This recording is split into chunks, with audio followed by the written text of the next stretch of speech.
Often you'll hear of foods or dishes that are having their moment. Kale last year, kale chips, kale everything. Gluten-free. This year, the one catchphrase that we're all hearing is bone broth, mineral broth. This is one of the most nutritious foods that you can eat because it helps joints, it helps digestion, and packs your body with tons of minerals, potassium, calcium, everything that you would need to have a body working at its full and optimal.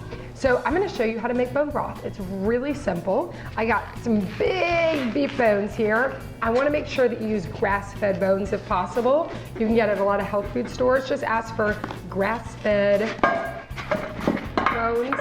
And don't break your eardrum when you hear them falling into the crock pot. You could totally do this on the stove, but the crock pot makes it so easy because you can walk away, and because this broth is gonna go for anywhere from 24 to 72 hours, it's much easier to make in a slow cooker or crock pot.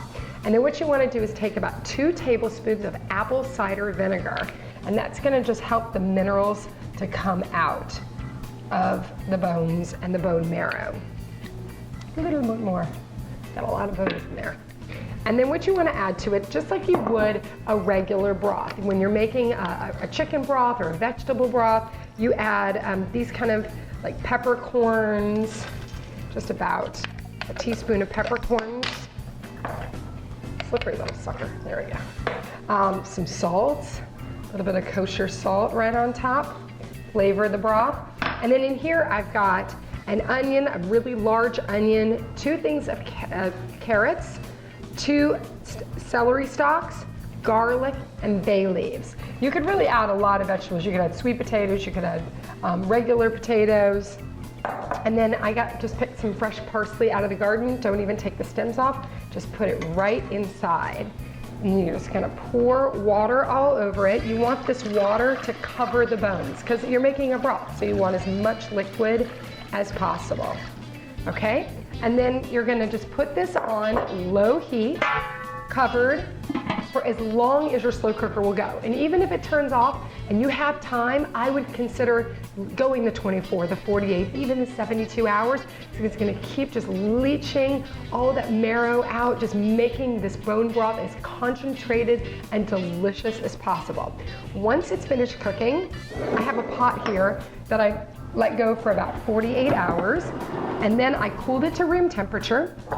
I put it into the refrigerator, and what happens is, you're gonna see this, my spoon here, all of that fat that you don't want rises right to the top.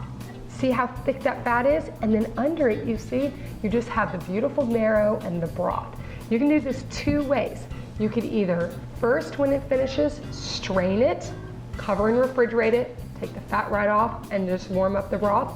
Or you could also refrigerate it like I did with the bones already in it and the vegetables, peel off that fat layer, and then strain it, using the back of your spoon to really push on all the goodness of those carrots and celery and bones to make the yummiest, most nutritious bone broth that you've ever tasted. You know you're doing a body good.